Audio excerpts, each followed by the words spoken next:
Hello everyone. Today I want to share with you using your sources inside of your Genesis. You're going to find sources in 3 different places. First, you will find your sources in your quote control, and that's going to be right here. Next, you will find your source on your client main screen here. Then lastly, you will also find source inside of your policy view here. Having the source for your clients is very important because this is going to allow you to pull valuable reports. They're going to show you where your business is coming from and where you need to invest those marketing dollars going forward. Now let's take a look at how to set up your sources in your Genesis. First, you're going to go up to Utilities.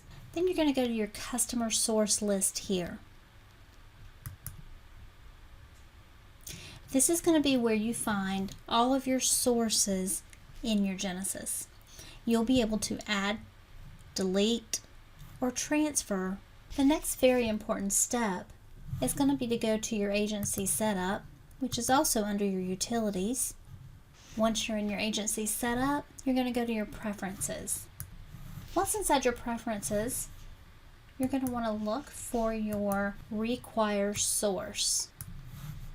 Require source is going to be a very important feature for you because this will require each of your users, before they can exit a quote or a policy, it will have to have a source in the field. Now when you first get your system, you'll automatically have some sources on your customer source list already. Those will be things like referral, previous insured, and other coverages.